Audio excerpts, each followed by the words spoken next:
Cedric L. Alexander served some 4 decades in law enforcement and other areas of public service leadership. A CNN and MSNBC contributor, he is the author of In Defense of Public Service, How 22 Million Government Workers Will Save Our Republic. The opinions expressed in this commentary are his own. View more opinion at CNN.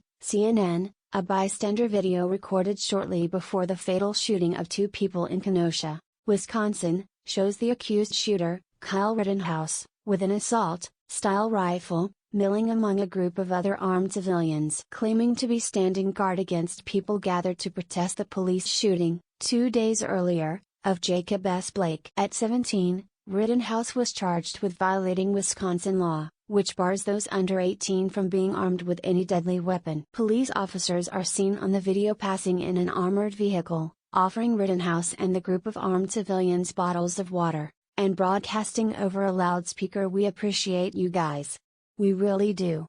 Without asking, they could not know that Rittenhouse was underage, but they certainly knew that he and the others were in violation of the curfew the officers were legally bound to enforce. But, having chosen to side with vigilantes, they gave out water bottles and encouraging words rather than an order to disperse under threat of arrest. Rittenhouse, along with many militia members, profess a special fellowship for the police, and we also know that some police reciprocate that sentiment. It's true that police are facing especially tough challenges in a time of pandemic, street protests and a spike in gun violence in major cities. But competent police leaders do not welcome any alliance with armed, unsworn, untrained vigilantes.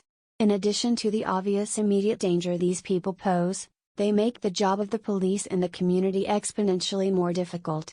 The appreciation for the Kenosha curfew breakers is evidence of the risks facing police when they give the appearance of being overtly involved in politics or a particular political viewpoint. They can't afford any perception that they're leaning toward vigilantes in the performance of their duties.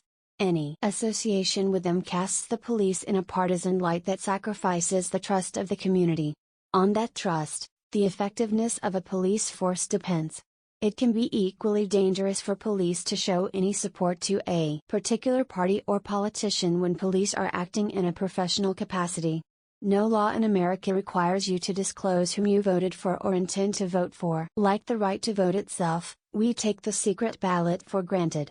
But the secrecy is, in fact, very valuable. It preempts social, local, employer, or peer pressure from swaying or intimidating voters.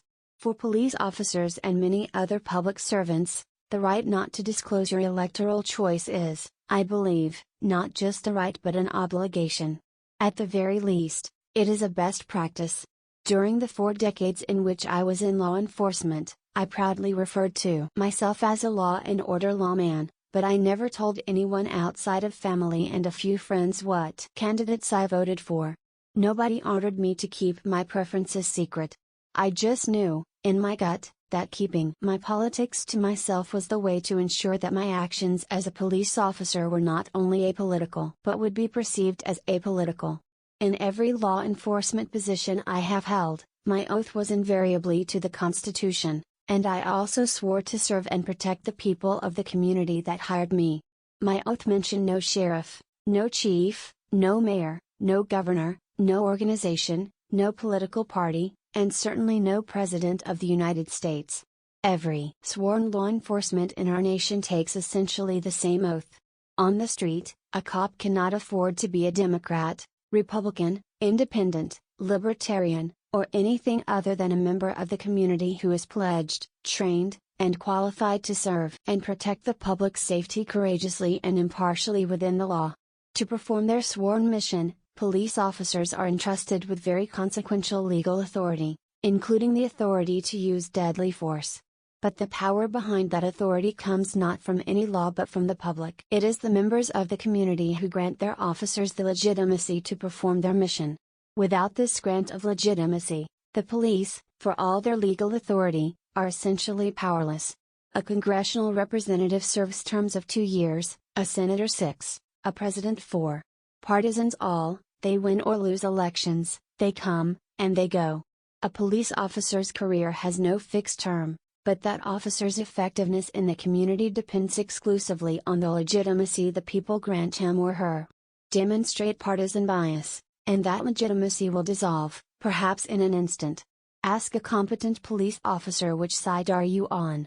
And the answer you will hear is not the Republican side or the Democratic side but your side. Of course, police have political opinions, and, these days, they are often strong opinions. But everyone in law enforcement, from leadership down to street level, needs to discipline themselves to act on those opinions only at the polls and off duty. Citizens ask if the police are capable of demonstrating such impartiality, especially when some police unions endorse a high-profile candidate, as the president of the City of New York Police Benevolent Association, Patrick J. Lynch, recently did in the case of Donald Trump. My response to officers and their leadership is this: the people cannot read your mind or peer into your soul, but they can hear what you say and see, as well as feel what you do. What is more, they share your words and your acts on social media.